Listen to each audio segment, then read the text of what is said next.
This is episode 118 of the Trauma Coaching for Latter-day Saints podcast, How a Bootstraps Mentality is Creating Trauma. I'm your host, Danita Bremer. I'm a Latter-day Saint mom with a history of trauma. I've figured out how to heal my trauma and can help you do the same. Why? Because trauma is one obstacle to gathering Zion.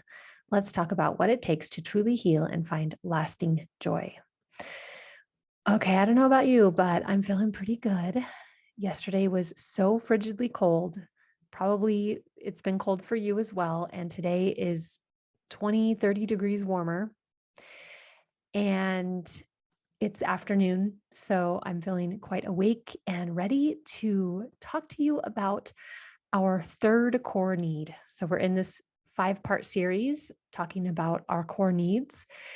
And just to start off with a little recap, the last 2 episodes 116 and 117, you might want to go back and listen. We talked about the core need of connection and the core need of attunement. Not in that order. I talked about attunement first, and then I talked about connection. And the third core need is trust. And trust is built upon the needs of connection and attunement. So connection is sort of this felt sense of, I belong to you. And attunement is the felt sense of, you see me and my needs, and you meet my needs. And the way that trust is built is when we are attuned to and we're connected with every time we have a need. So the more consistently that we have needs and then the needs are met, the more trust is built. There's a reason why trust is so important, and it's because all relationships are built on trust or a lack of it. One of the most brilliant life coaches that I know, Maggie Reyes, one time said, this was several years ago, I was listening to a podcast interview she was on.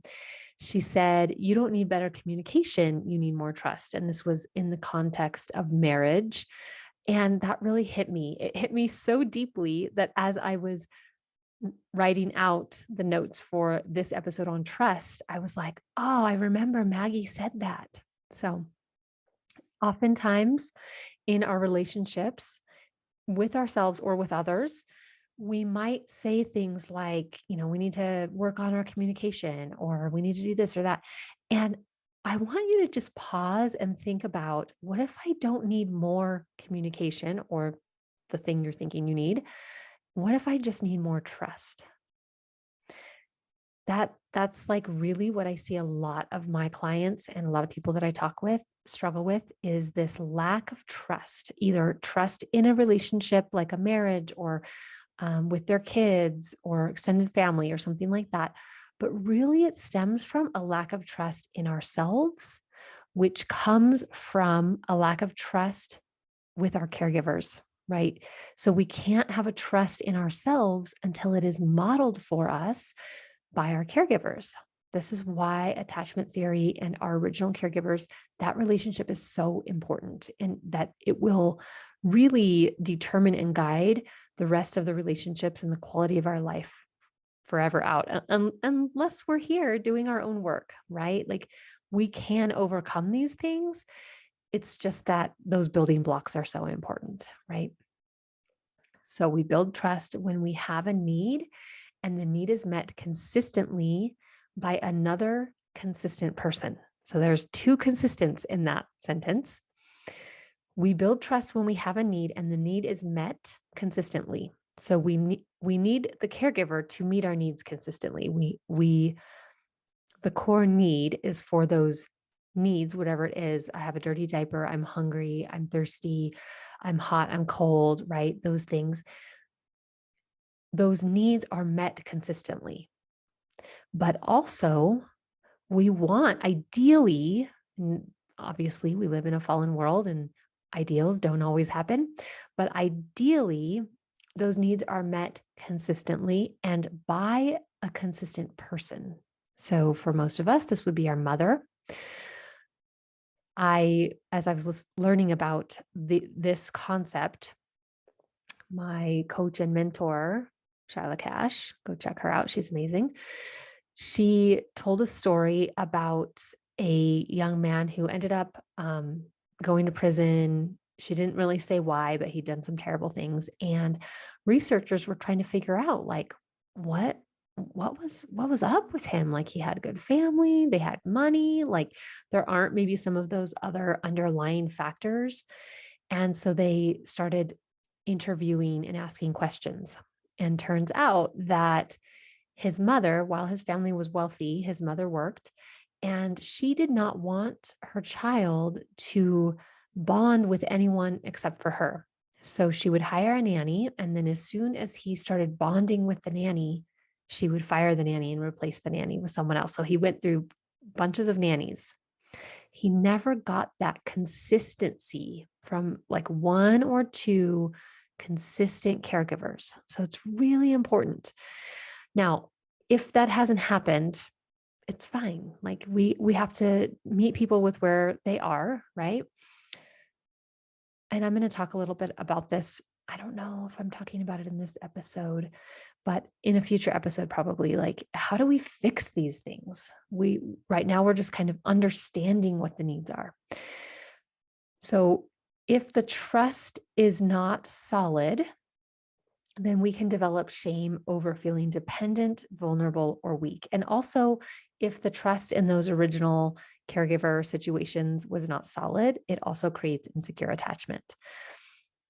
You might have heard of that before. I'm not going to go into that in this episode, but I do want to just say that trust depends on connection and attunement, right? So we need both connection and attunement to develop trust, which is why it's the third core need. When our needs are met, when we're attuned to, somebody sees our needs, they meet our needs, they connect with us, because as an infant, most of our needs are met by touch. So that connection, that physical connection even is really important because it forms the basis of our emotional connection. So connection is the first core need, attunement is the second, trust is the third. So if trust is not solid, we are more than likely going to develop shame over feeling dependent, vulnerable, or weak. So let's talk about shame for feeling dependent. Now, I was thinking about this. How would this show up? If we feel ashamed for being dependent on someone else, what might we see on the outside, right? Much of this work is inner work, and it's about how do I feel and those the felt sense of safety or lack of it. But what might we see on the outside? And I know I mentioned this in the episode with attunement, but I think we might see a hyper independence, right? If we feel ashamed when we feel dependent, then it would make sense that we would say, okay, I'm never going to be dependent. I'll do everything myself, right? I'll figure it out.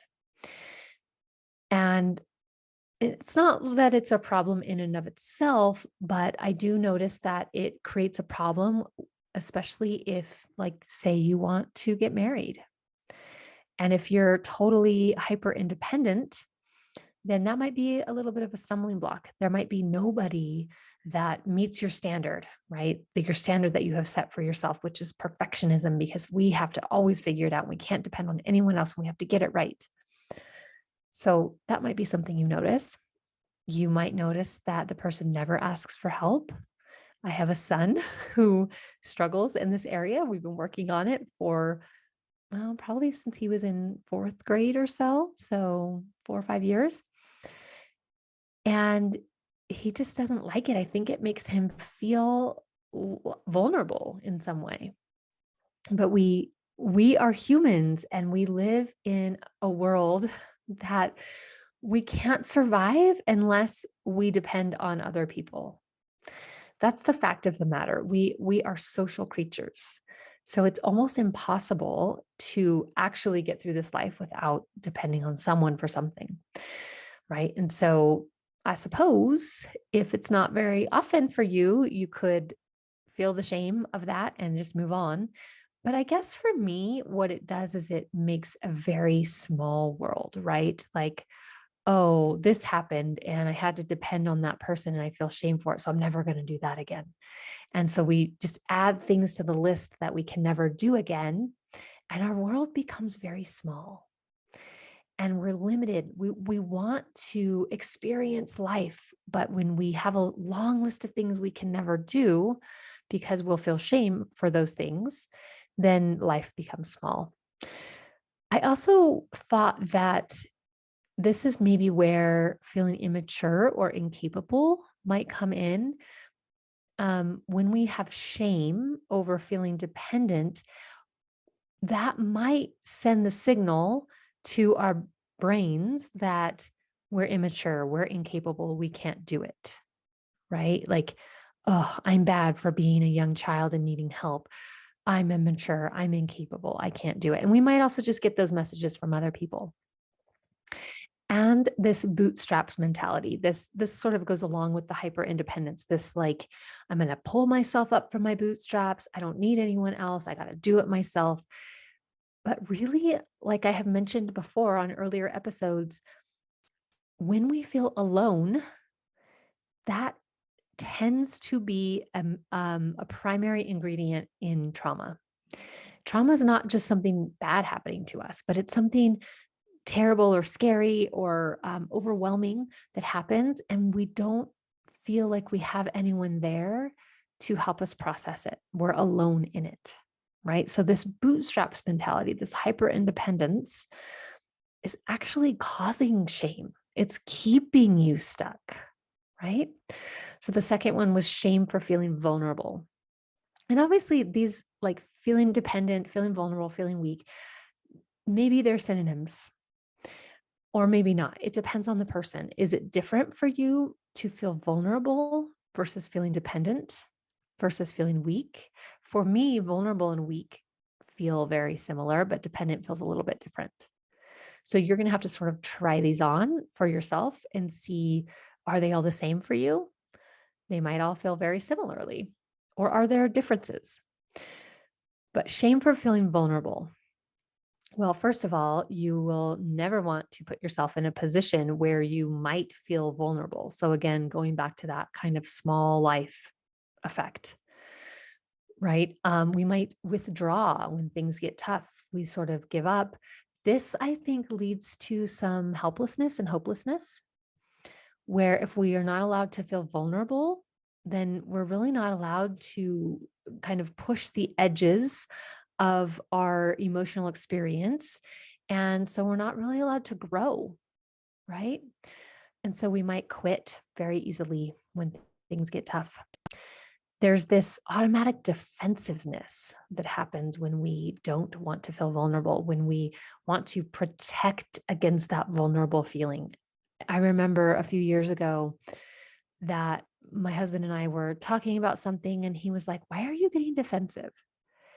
And I remember thinking, like, yeah, why am I getting defensive? But it felt like such an automatic thing. Like, that's just what happens when we're in a discussion that maybe isn't just a very casual discussion. It's like, I have to defend. I can't feel vulnerable. So I'm going to automatically go to defending myself, even though maybe there's not really anything to defend. It could look like depression if you are afraid of your own feelings, if you're afraid of feeling vulnerable. And many, many feelings are vulnerable feelings, right? I think vulnerable is kind of a bigger umbrella for lots of the feelings we feel. For some people, sadness is very vulnerable. So it could be a slew of different feelings that fall under this category of vulnerable. But if we're afraid of those feelings, then we will disconnect from feeling. We'll disconnect from our own body, and we won't want to feel. And to me, that is what causes depression, this disconnection from our own bodies. It's a protective mechanism, right? So it makes sense, but also the experience of it is really terrible. This also might look like being overweight. For some people, and this isn't true of everyone, so you're going to have to really try this on for yourself, but for some people, being overweight is a way to hide the vulnerabilities. For many people, being overweight is a way to hide like the sexual parts of their bodies, right?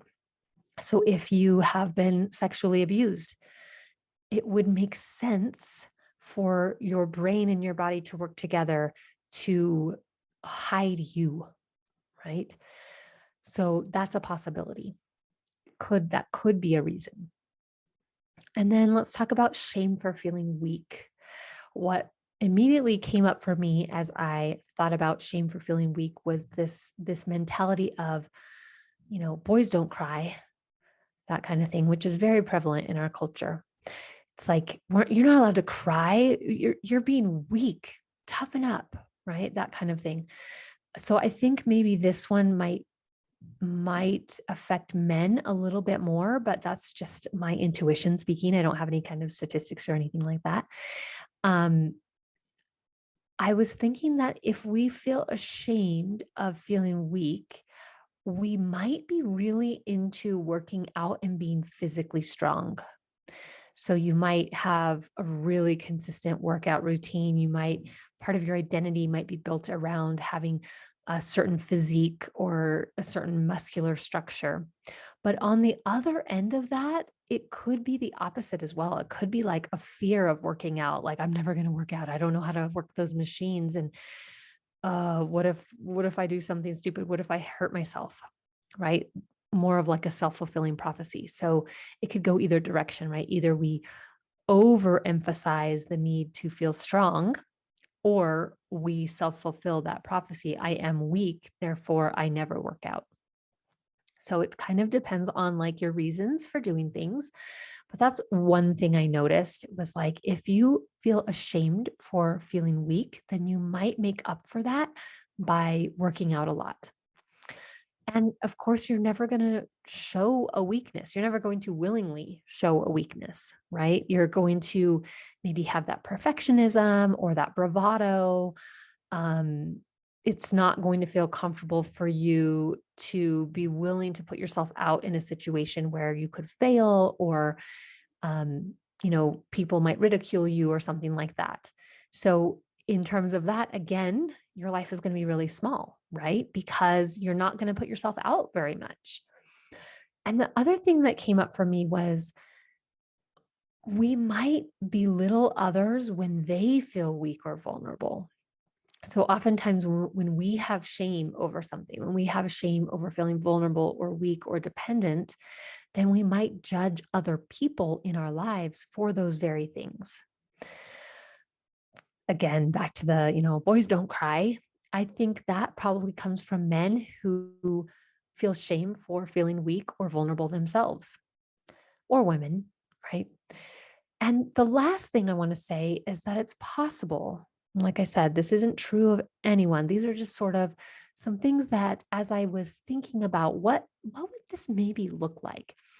It's possible that if we feel shame for feeling weak or vulnerable, I kind of put these both in the same category, but this particular one comes under the shame for feeling weak. We might really find ourselves needing control.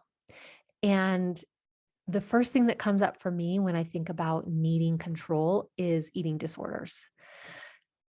Based off of some very limited work I've done with clients about eating disorders, it comes back to this need, this compulsive need to control things.